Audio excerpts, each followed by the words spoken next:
En este tema se va a discutir la secuencia de las etapas empleadas en el análisis de fallas metalúrgicas que ocurre en servicio. Esta secuencia está sujeta a variación dependiendo de la naturaleza de la falla y la disponibilidad de evidencia físicos o información de antecedentes. La etapa comienza primero con los pasos preliminares de recopilación de información, tales como la recolección de antecedentes y selección de muestras, examen preliminar de la parte fallada, nos referimos al examen visual y mantenimiento de registros y pruebas no destructivas. Eh, Continúa con las etapas relacionadas a la evaluación del daño y las condiciones que conducen a la falla.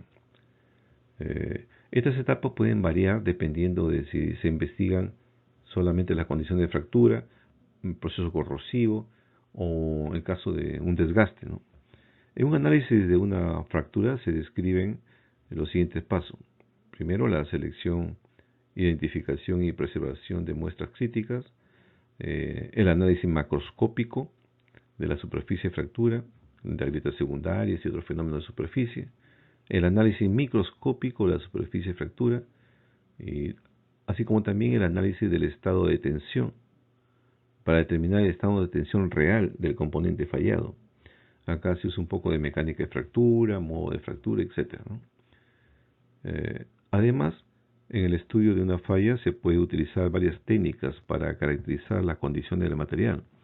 Estas incluyen lo que es una metalografía o análisis microestructural, pruebas mecánicas, análisis químicos, tanto del material como de zonas localizadas, producto de corrosión, recubrimientos, etc. Según la naturaleza de la falla, el análisis puede ser un proceso multidisciplinario, ¿no? Y puede requerir consultar con expertos en otras disciplinas durante el proceso de investigación, ¿no?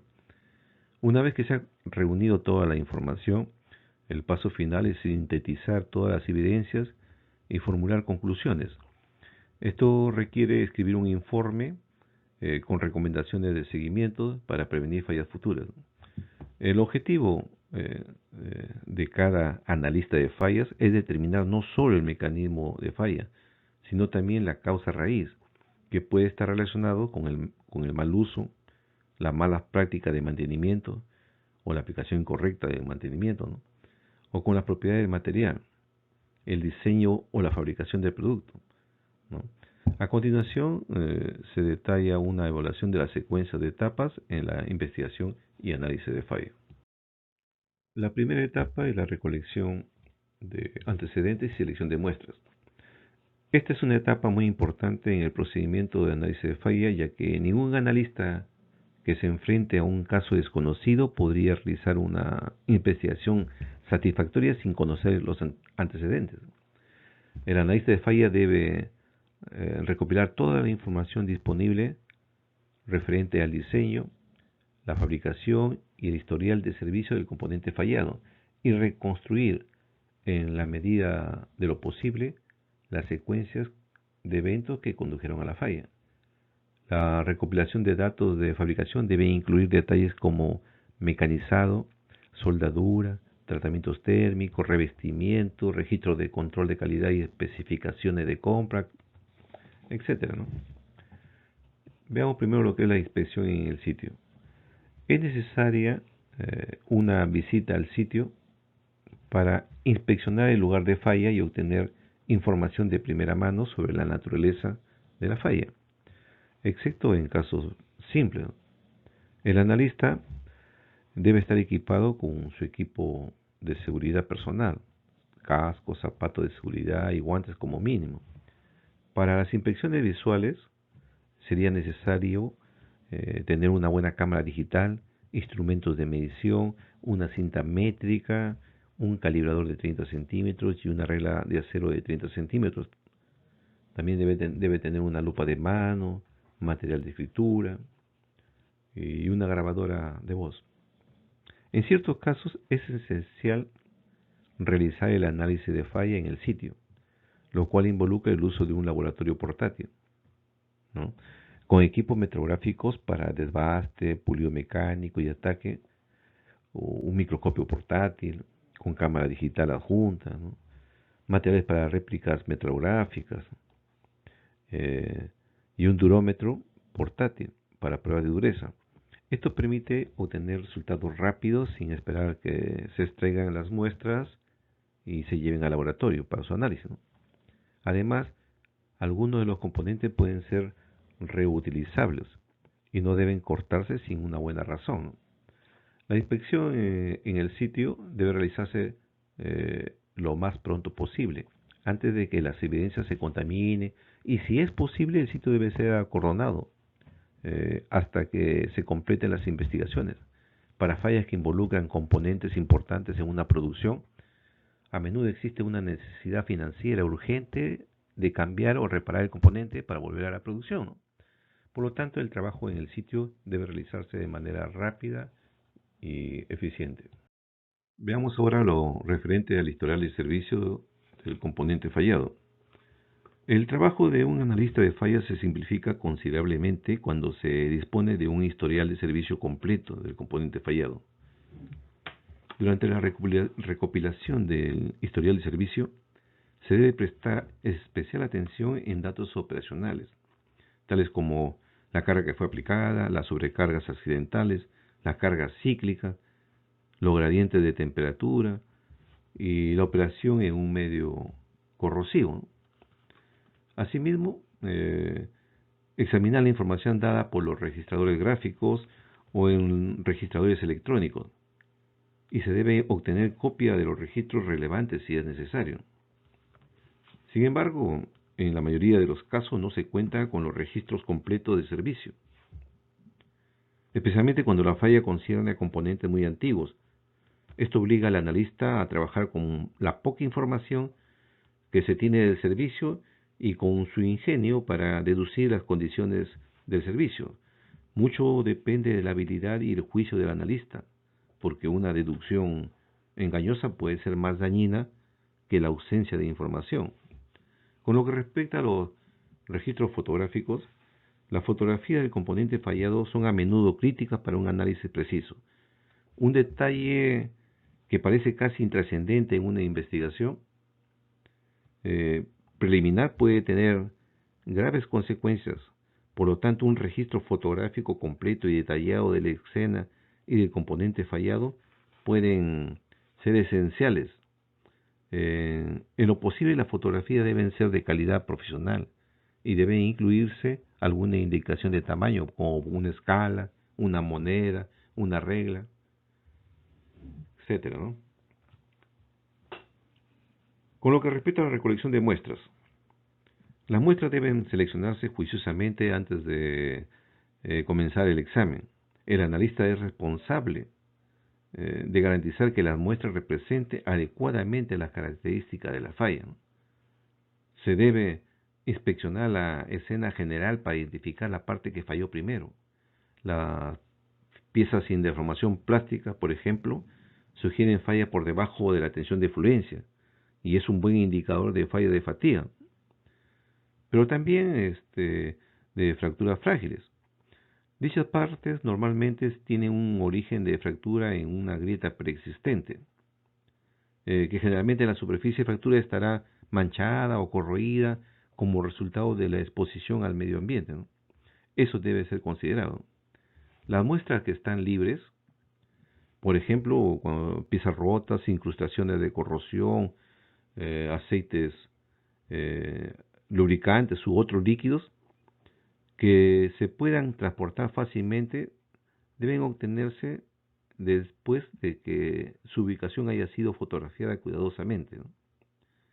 Las muestras que son más grandes, que necesitan ser cortadas, también deben ser cuidadosamente fotografiadas y luego marcadas para su extracción. La forma de extracción debe detallarse cuidadosamente, ya que un corte por flama mal ejecutado puede causar cambios involuntarios en la microestructura y las propiedades del material. A menudo es necesario comparar componentes fallados con componentes similares que no fallaron, para determinar si la falla fue provocada por las condiciones de servicio o es el resultado de un error en la fabricación, ¿no? Por ejemplo, si falla un tubo de una caldera y se sospecha que la causa fue el sobrecalentamiento, y si la investigación revela que en el sitio de falla una estructura esferoidizada, que es indicativo de sobrecalentamiento, entonces se debe realizar la comparación con un tubo no expuesto. Esto permitirá determinar si los componentes suministrados en la condición esferoidizada, que es un error de fabricación, o caso contrario, la esferoidización ocurrió por un sobrecalentamiento en servicio, ¿no?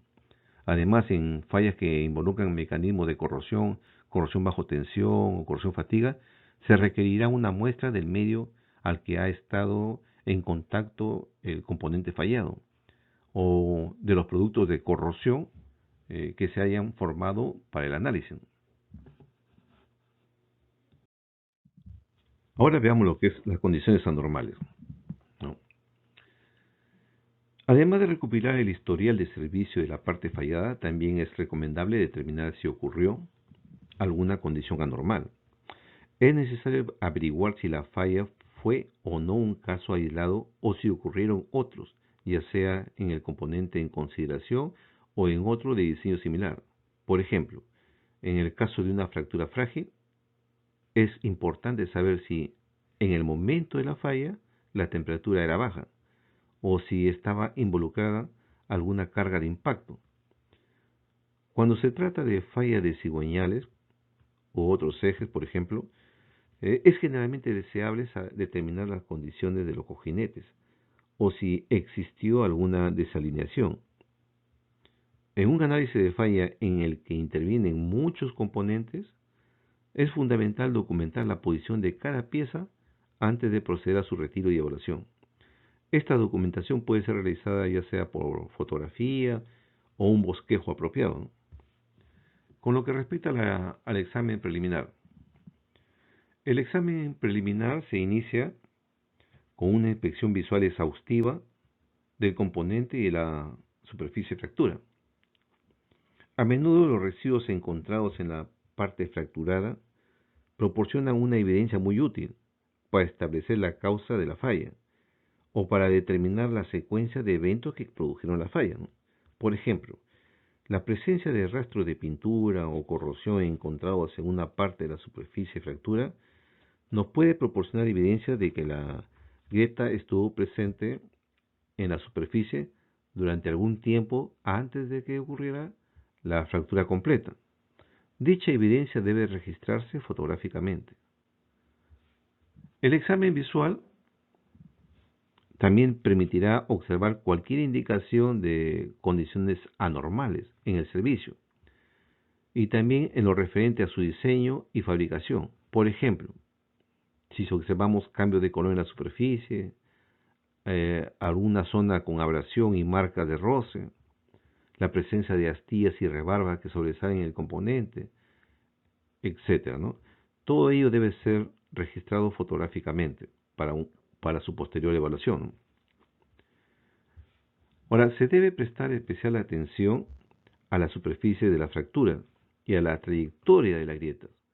La inspección de las características topográficas en la superficie de fractura del componente fallado debe comenzar con un examen visual a ojo desnudo y proceder a un aumento cada vez mayor, ya sea con una lupa o con un microscopio de baja potencia. Toda la parte fracturada debe ser examinada y fotografiada, incluidas las piezas rotas, para registrar su tamaño y condición y mostrar cómo se relacionaba a la fractura con el componente, ¿no? También ayudaría a determinar qué áreas de la fractura son de interés principal y qué aumentos serán necesarios para obtener detalles finos, ya sea cuando éste vaya a ser evaluado mediante la microscopía electrónica, ¿no? Con lo que respecta a la inspección no destructiva, la mayoría de las fallas son el resultado final de la propagación de grietas que se originaron en el componente a partir de defectos que ya existían o que se formaron durante el servicio. La evaluación no destructiva se emplea como una herramienta de control de calidad de componentes, detectando la presencia de defectos superficiales o internos, ¿no? Su tipo, tamaño, orientación y ubicación. Un componente fallado puede tener defectos similares al que generó la falla, que podría ser detectado. Además, se pueden detectar defectos en componentes similares del mismo lote que el fallado.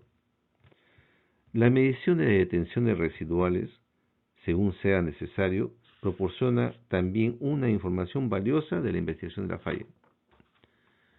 Eh, Hay varias técnicas no destructivas útiles en el análisis de falla.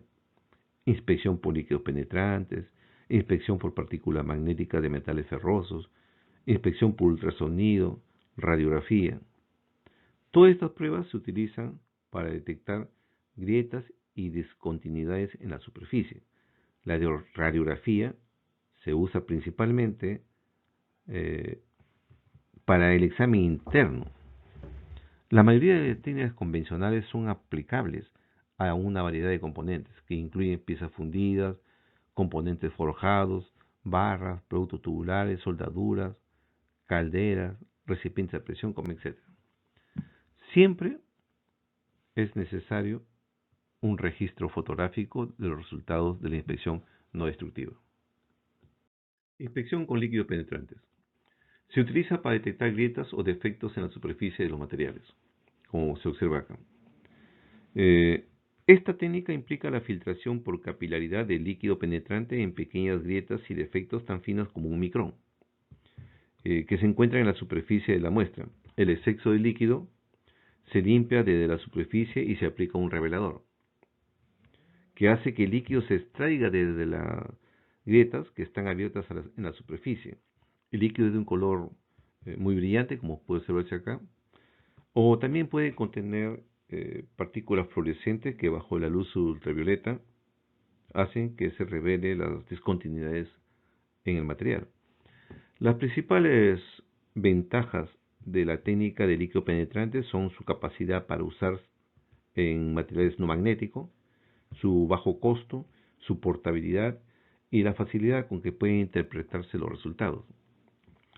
Por el contrario, sus principales limitaciones son las discontinuidades deben estar abiertas a la superficie, por lo que la presencia de películas superficiales puede evitar la detención de la discontinuidad.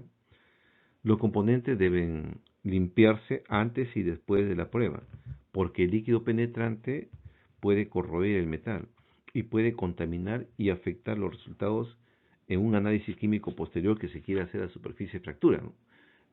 Si es que no se limpia bien, ese producto, ese líquido penetrante puede generar la corrosión y durante el estudio de la superficie se observaría como producto de corrosión que se genera en el ensayo y no en el proceso de fractura, ¿no?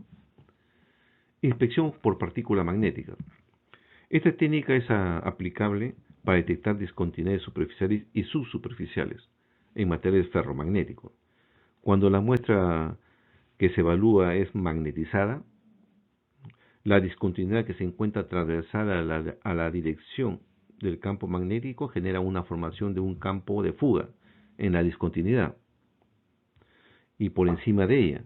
La aplicación de finas partículas ferromagnéticas sobre la superficie de la muestra magnetizada genera que estas partículas sean retenidas magnéticamente en el campo de fuga, permitiendo determinar la localización, ¿no?, el tamaño, la forma y la extensión de la discontinuidad. Con frecuencia se combina un material fluorescente con las partículas para que se puedan detectar visualmente la discontinuidad bajo la luz ultravioleta. Este método revela grietas en la superficie que no son visibles a simple vista. La principal limitación de esta técnica es que solo es aplicable para materiales ferromagnéticos. La inspección por ultrasonido. La inspección por ultrasonido consiste en introducir ondas de sonido de muy alta frecuencia dentro del material, que al golpear con cualquier límite, tal como el límite del metal aire en la superficie metal, o un límite metal grieta en una discontinuidad, reflejará una porción de la energía acústica, a partir de la cual se detectan las discontinuidades y se determinan su ubicación y tamaño. La aplicación de las pruebas de ultrasonido es limitada en el análisis de falla, porque las interpretaciones precisas dependen de los estándares de referencia para aislar las variables. En algunos casos, especialmente en la investigación de grandes piezas de fundición y forjadas, las pruebas de ultrasonido han demostrado ser una herramienta útil para detectar defectos como grietas, laminaciones, cavidades de contracción, traslapes, ¿no?, inclusiones, porosidades y otro tipo de discontinuidades que producen interfaces reflectantes. Eh, Entre las principales limitaciones de la inspección de ultrasonido se incluyen la necesidad de técnicos experimentados tanto para el desarrollo de los procedimientos de inspección como para la realización de los ensayos. Componentes con superficies rugosas, de forma irregular, muy pequeñas o no homogéneas son difíciles de inspeccionar, y la necesidad de estándares de referencia tanto para calibrar el equipo como para caracterizar los defectos hacen que la inspección por ultrasonido sea limitada en el análisis de falla. La inspección radiográfica. La radiografía utiliza rayos X o rayos gamma, que se dirigen a través de la muestra a una película fotográfica, como podemos observar acá. La radiación que no es absorbida por la muestra choca con la película fotográfica. Una vez desarrollada la película, se puede examinar colocándola frente a una fuente de luz. La intensidad de la luz que pasa a través de la película será proporcional a la densidad de la muestra y la longitud del camino de la radiación. Por lo tanto, las áreas más claras en la placa corresponde a las más densas de la muestra, mientras que las áreas oscuras indican una grieta o defecto que corre en la dirección de las incidentes. Las principales ventajas de la radiografía es su capacidad para detectar discontinuidades internas y proporcionar registro fotográfico permanente. Sin embargo, cierto tipo de defectos son difíciles de detectar por radiografía. Los defectos laminares, como las grietas, presentan problemas a menos de que estén inicialmente paralelas al área de radiación, como podemos observar en la figura. Por lo general, las grietas muy cerradas y serpenteantes en secciones gruesas no pueden detectarse, incluso cuando están orientadas adecuadamente. Las discontinuidades pequeñas, tales como las inclusiones en materiales forjados, escamas, microporosidades, microfisuras, no se pueden detectar a menos que estén lo suficientemente segregadas para producir un efecto grosero detectable. Las laminaciones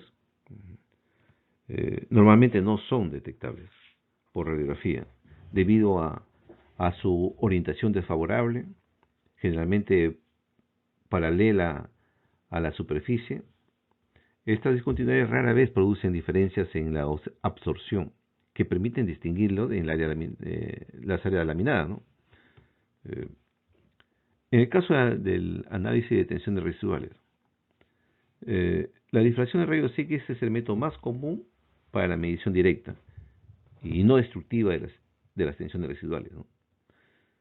Las tensiones se determinan midiendo la distorsión submicroscópica de la estructura de la red cristalina por tensiones residuales de tracción o compresión.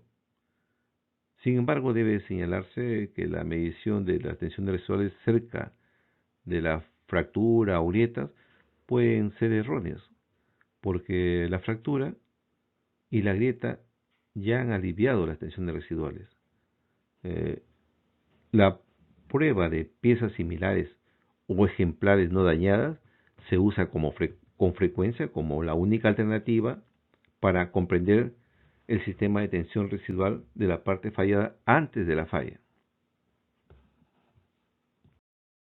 Veamos ahora la parte 4 de selección y preservación de superficie de fractura. Es esencial contar con procedimientos apropiados para la selección, preservación y limpieza de la superficie de fractura, y así evitar que se destruyan o alteren pruebas importantes. La superficie de fractura puede sufrir daños mecánicos durante el mismo proceso de fractura en servicio y también al retirar y o al transportar la pieza fracturada para su análisis en el laboratorio. La superficie de una fractura no debe ser tocada con los dedos, y menos aún intentar unir las secciones de una parte fracturada colocándolas en contacto. Ambos casos pueden causar daños en la superficie de fractura. Para el transporte al laboratorio, la superficie de una fractura se debe proteger con un paño. Previamente, la superficie debe ser secada para evitar algún daño por corrosión durante su traslado. Es preferible secar el componente fracturado mediante un chorro de aire seco a presión y luego empaquetarlo con un desecante adecuado. La superficie de fractura debe ser limpiada para eliminar los restos y la suciedad y poder revelar las características fractográficas macroscópicas o para un estudio mediante microscopía electrónica de barrido. Existen varios procedimientos de limpieza, como por ejemplo con agua seguida con un enjuague con acetona, un secado y almacenamiento en un desecador, el uso de aire a presión, el uso de un cepillo de pelo suave, tratamiento con soluciones ácidas débiles o alcalinas suaves, dependiendo del metal, ¿no?, que atacarán los depósitos, pero para el cual el metal base es esencialmente inerte, ¿no? También la limpieza por ultrasonido, etc. Sin embargo, el método de más utilidad es la limpieza con cinta de acetato de celulosa, particularmente cuando la superficie de una fractura se ha visto afectada por corrosión. La tira de acetato de aproximadamente un 0.1 milímetro de espesor y un tamaño adecuado, primero se suaviza por inmersión en acetona en 1 grados y se coloca sobre la superficie de fractura mediante presión con los dedos. Una vez secada la réplica, se levanta de la superficie de fractura. Este procedimiento se debe repetir varias veces hasta obtener una réplica limpia. Una ventaja de este método es que los restos retirados de la fractura se conservan para cualquier examen posterior que pueda ser necesario. Esto, por ejemplo, es importante, muy importante este tipo de limpieza cuando el componente ha fallado por procesos de corrosión. Esto permitirá hacer un análisis de esos productos de corrosión que se han formado en la superficie. A menudo es necesario contar con un componente fallado y para lo cual se procede a un corte de la sección que contiene la fractura, de un tamaño conveniente para manejarlo y examinarlo mediante microscopía óptica y electrónica. Para lo cual, antes de cortar, se debe proteger cuidadosamente el área de fractura, de modo que la superficie de fractura y las áreas adyacentes a ellas no se dañen o alteren. Esto incluye mantener seca la superficie de fractura siempre que sea posible. El calor de cualquier fuente puede afectar las propiedades del metal y la microestructura durante el corte. Por lo tanto, si desde un componente grande se van a obtener muestras mediante un corte por flama, esto debe realizarse a una distancia suficientemente alejada del sitio de fractura para que la microestructura del metal subyacente a la superficie de fractura no se vea alterada por el calor de la llama y para que ninguna parte fundida producto del corte se deposite en la superficie de fractura. Asimismo, en caso de corte con discos abrasivos, se debe usar como lubricante una solución de aceite soluble en agua para mantener las superficies metálicas frescas y libres de corrosión. Por último, cuando la fractura primaria se ha dañado o corroído a tal punto de que ha borrado la mayor parte de la información relevante para la causa de la falla, es conveniente abrir las grietas secundarias para exponer su superficie de fractura para su examen y estudio, ¿no? Estas grietas nos proporcionan información similar a la fractura primaria.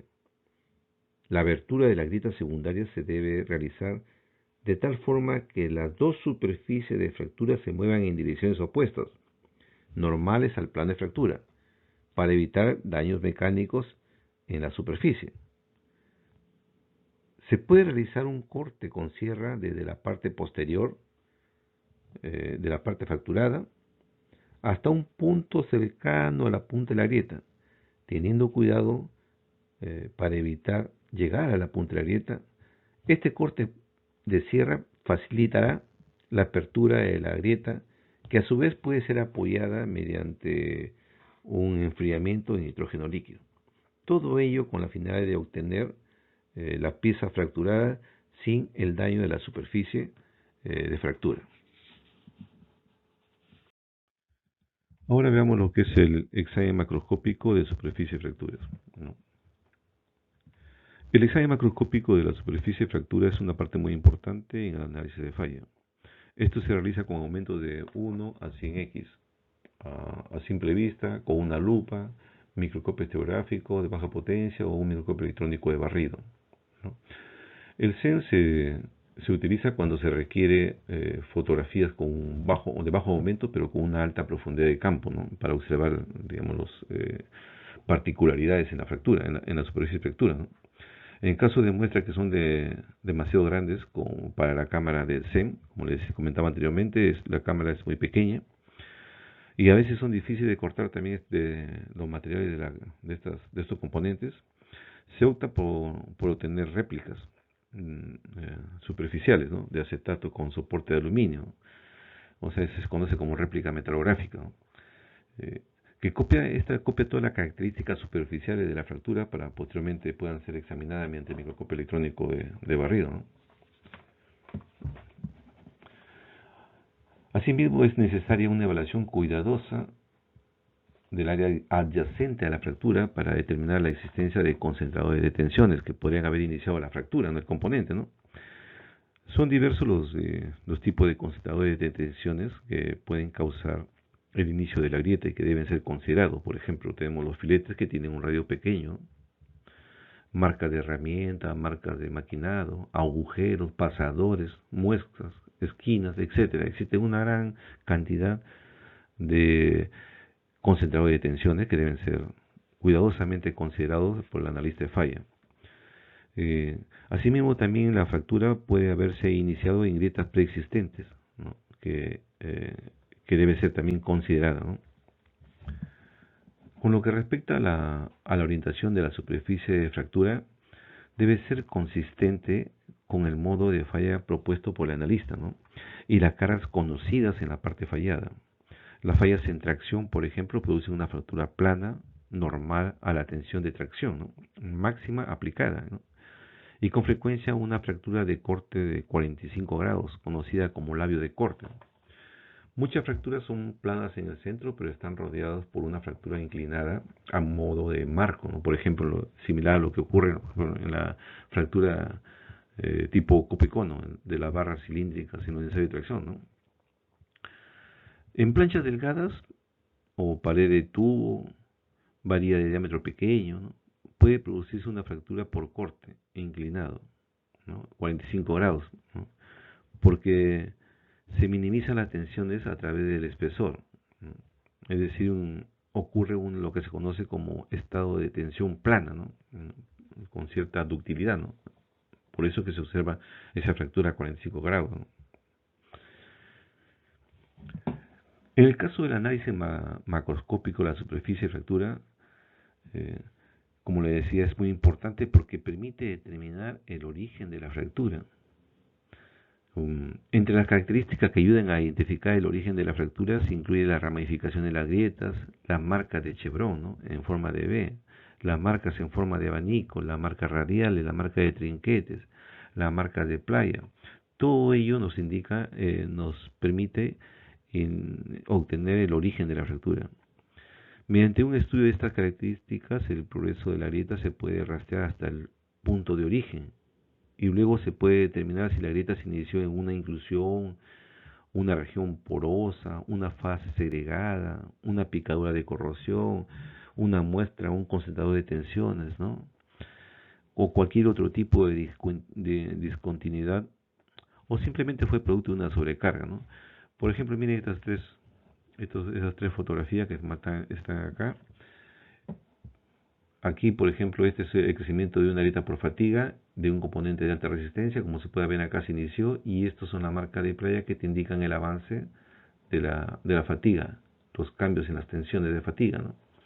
Y por último tienes la zona de la sobrecarga, ¿no?, que va a ser analizada con detalle en los temas posteriores, ¿no? Por ejemplo, también es otra superficie de fractura de un componente de torsión, ¿no? Este es un eje de un acero 1541 que fue sometido a un endurecimiento superficial, ¿no?, por inducción. Se puede ver la marca de chevron en ángulos eh, los ángulos en B marcan el inicio, ¿no se ven? El inicio del proceso de la fractura. Este componente también falló, es un componente a presión.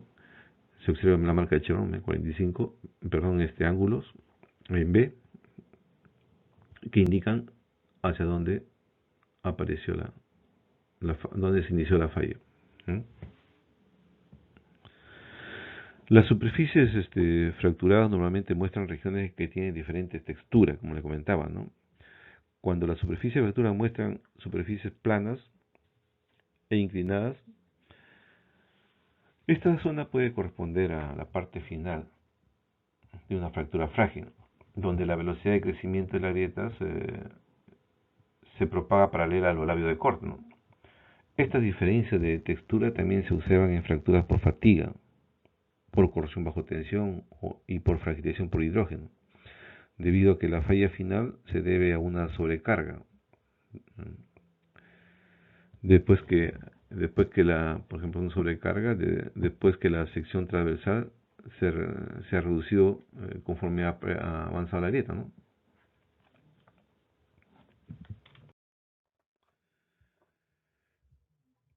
Veamos ahora lo que es el examen microscópico de superficie de fracturas, ¿no? El examen microscópico de la superficie de fractura se realiza generalmente en un microscopio electrónico de barrido, ¿no?, que tiene la ventaja respecto a la microscopía óptica de una gran profundidad de campo y altos aumentos, típicamente 5.000 a 10.000 aumentos. Asimismo, está equipado con un detector que permite realizar este microanálisis, como la técnica de espectroscopía dispersiva en energía, ¿no? Mediante esa técnica EDS se puede realizar, digamos, análisis químicos puntuales, ¿no?, que puede ser de producto de corrosión, a una característica microestructural, alguna segregación, algún precipitado, etcétera, ¿no? La principal desventaja del microscopio electrónico de barrido es el tamaño de la muestra. El análisis SEM se realiza al vacío, por lo que las muestras deben ser colocadas en una cámara que permite muestras menores a 20 centímetros, ¿no? Otra cosa importante es que el analista de falla debe tener mucha experiencia en los análisis fractográficos mediante SEM. Las características de las fracturas se asocian comúnmente a un modo de falla particular. Por ejemplo, esto que ven acá son estrías, ¿no? Las estrías ya me indican que es un proceso, el proceso de fractura ha sido por fatiga, ¿no?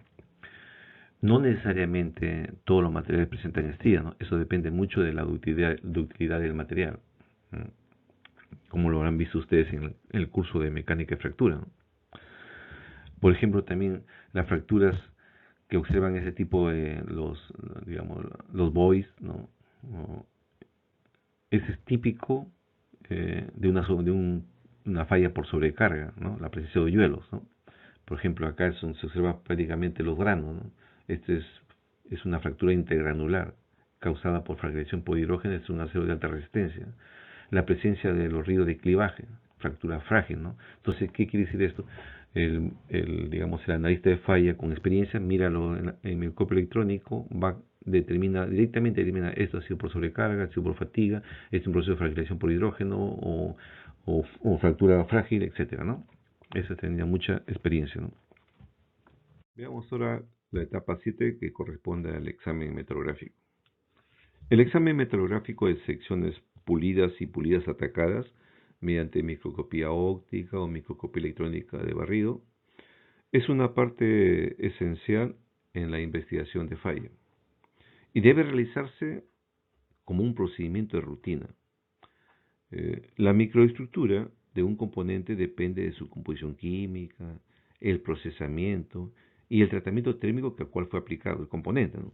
A su vez, la microestructura determina sus propiedades mecánicas y su comportamiento a la fractura. Por lo tanto, la falla prematura del componente puede estar relacionada con una microestructura inapropiada, ¿no? En muchas situaciones, los daños microestructurales no son tan obvios y un analista de falla debe estar capacitado para identificarlo. Por ejemplo, la presencia de inclusiones, como vemos acá, puede ser un inicio de las grietas, ¿no? Que puede haber llevado a la falla del material. Las segregaciones en los límites de grano, en el caso de acero de mediana resistencia, en el proceso de fragilización por revenido, ¿no? Las descarburizaciones que puede ocurrir durante un tratamiento térmico, ¿no? O un tratamiento térmico inadecuado puede ser observado mediante la presencia de martensitas sin revenido. En el caso de aleaciones usadas en las centrales termoeléctricas, por ejemplo, ¿no? El engrosamiento de los carburos indicaría un proceso de sobrecalentamiento que puede haber llevado a la falla.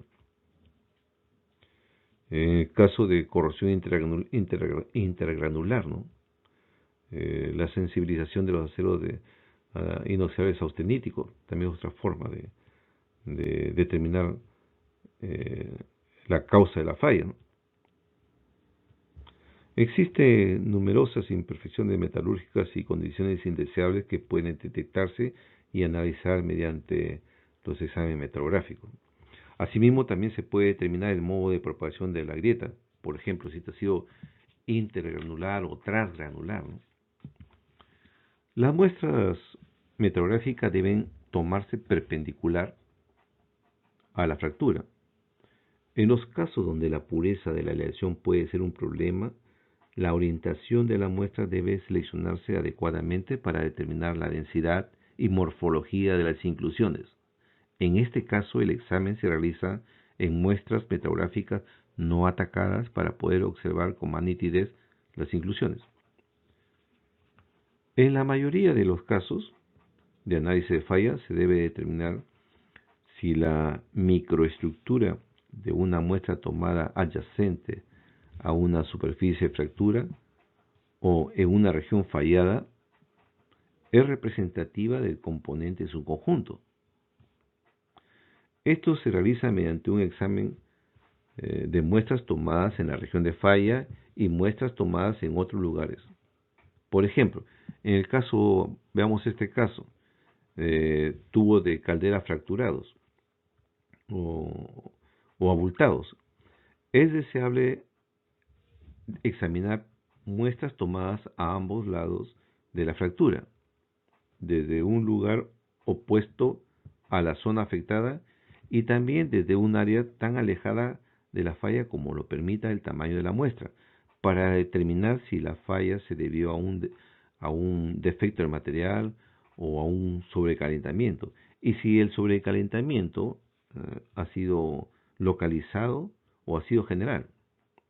En estudios que involucran sobrecalentamiento general, a veces la condición original del material puede determinarse solo a partir de una muestra cortadas de una parte del tubo a muchos pies de distancia de la zona afectada, ¿no? Y para ello es que dependiendo del tamaño del componente, tomar la muestra lo más alejado posible de la zona de, de fractura. En el caso de las investigaciones de grietas por fatiga, puede ser deseable tomar una muestra en la región donde se originó la fractura, ¿no? Para determinar si, si el inicio se debió a una anomalía, como un defecto de soldadura, una superficie descarbonizada, una zona rica en inclusiones, etcétera. Análisis químico. El análisis químico del componente fallado se realiza con la finalidad de obtener una información sobre cualquier desviación con el grado especificado de dicho componente, ¿no? Normalmente estos análisis se realizan en las etapas últimas del análisis de falla, debido a que implica destruir una cierta cantidad de material, ¿no? En la mayoría de casos, ¿no? En la mayoría de casos, las ligeras desviaciones de las composiciones especificadas para el componente no son de gran importancia en el análisis de falla. Por decir, si la tubería fue de 9% de cromo y tenía 8.5% de cromo, bueno, eso no va a ser lo que va a llevar a lo que va a llevar a la fractura del material, ¿no? Sin embargo, dependiendo del tipo de aleación, existen ciertos elementos cuyas desviaciones pueden afectar muy marcadas las propiedades del material, ¿no? Por ejemplo, el aluminio puede conducir al envejecimiento por deformación en el acero, ¿no?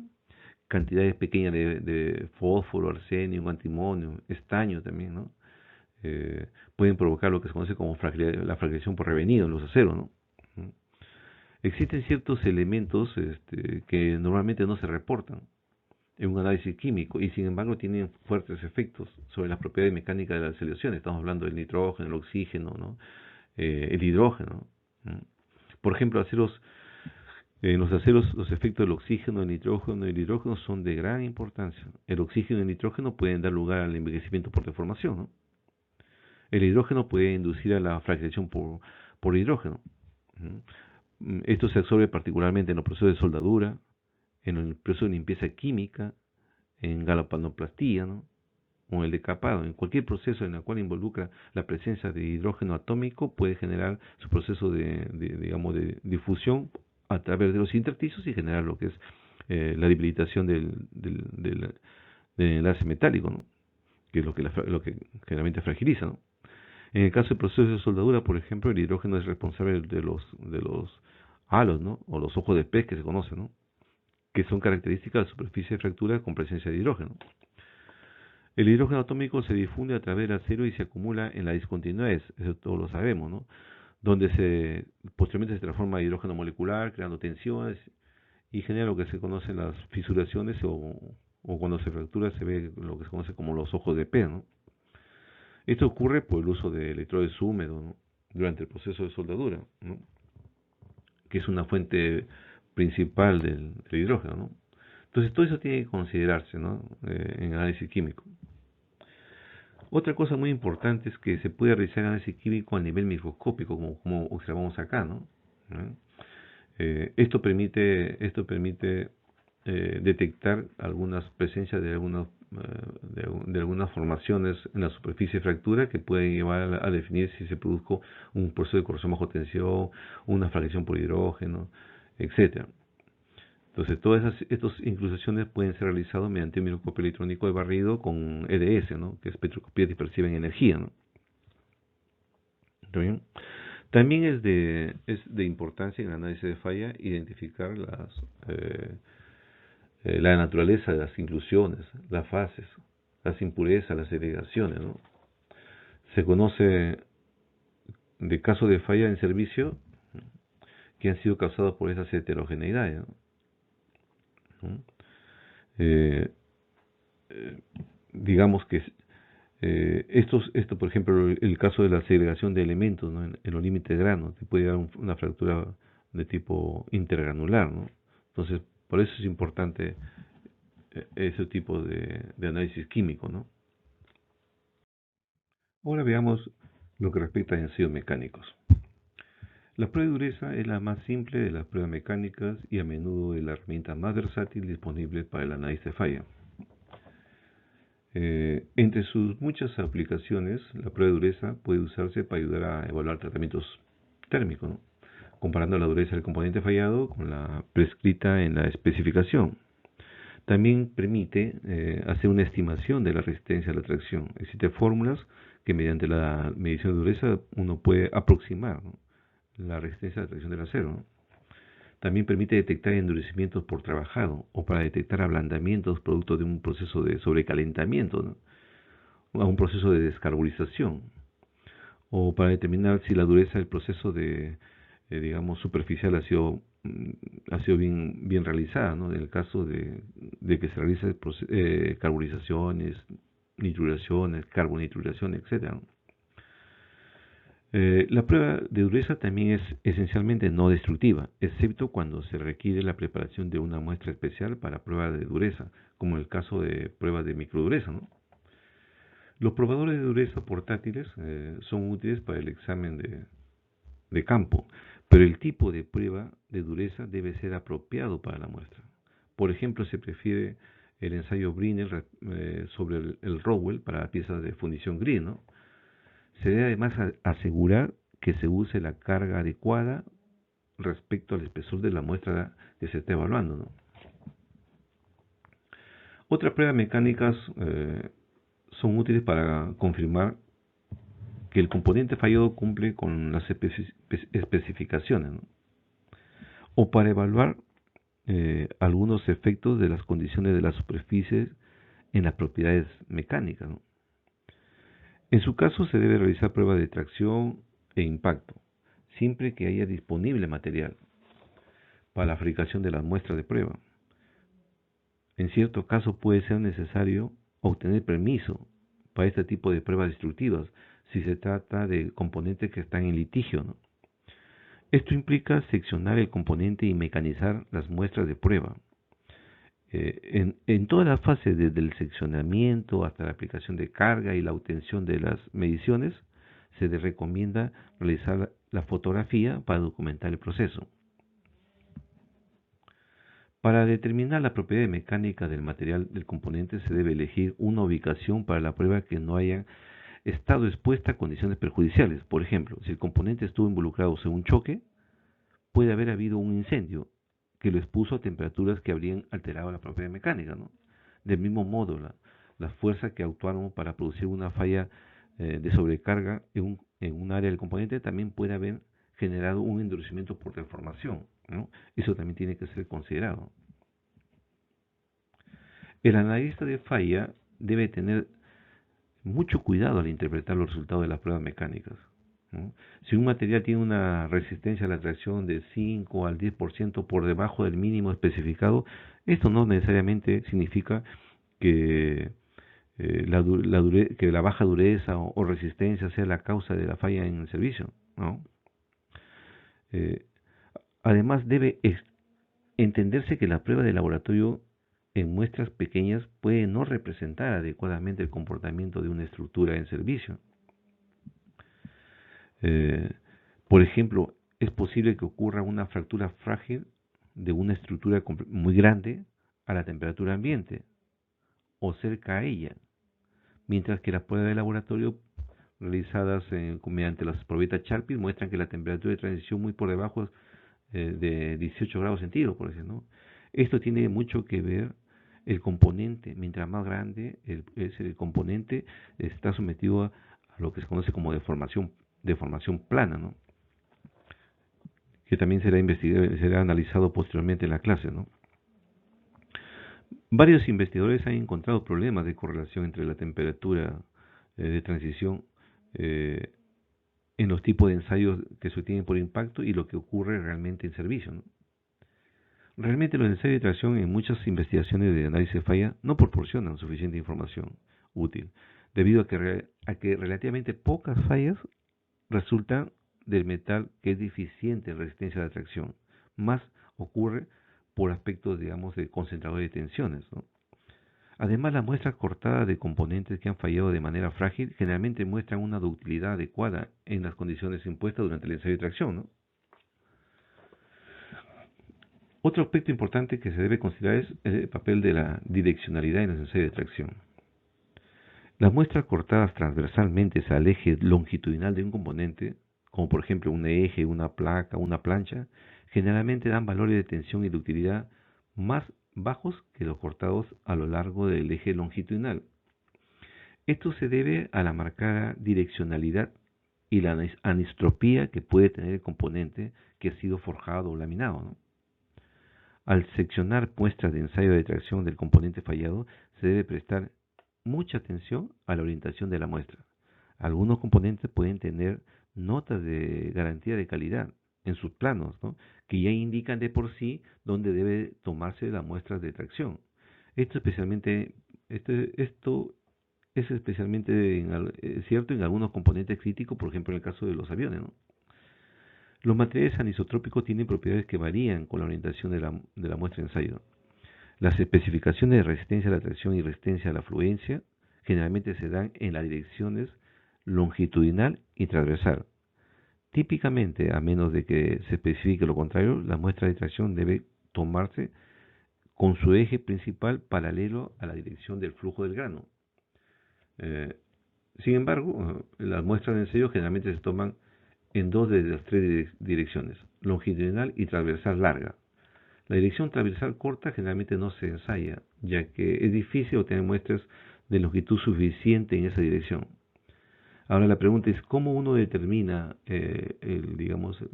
la dirección de laminación? Bueno, en este caso es necesario, si se desconoce la dirección de laminación, hacer un macroataque o un ataque metrográfico para poder discernir el flujo de los granos, ¿no? Después que se ha visto todos los aspectos del análisis de falla, esta parte última es el análisis e interpretación de los datos experimentales. O sea, es llegar a un informe científico de cómo ha ocurrido la falla. Este es el paso más crítico en el análisis de falla y consiste en el análisis e interpretación de los datos generados usando las diversas técnicas experimentales que hemos venido conversando, ¿no? Aquí es necesario enumerar todos los datos que se han generado del estudio, ¿no? Analizar estos datos basados en principios científicos, no en suposiciones, ¿no? Eliminar las contradicciones mediante las evidencias, ¿no?, que se ha obtenido, evidencia de tipo experimental, ¿no? Todo ello que permita apoyar la causa probable, ¿no? Eh, Considera todas las causas posibles para el modo de fractura que ha sido observado, ¿no?, y llegar a la causa más probable de la falla. Una vez que se identifica la causa, bueno, las correcciones ya se vuelven obvias y la implementación de dichas correcciones se debe realizar junto con el diseñador, el fabricante y el usuario. Toda esta parte lo vamos a ver en detalle en el final del curso, ¿no? Bueno, eso es todo.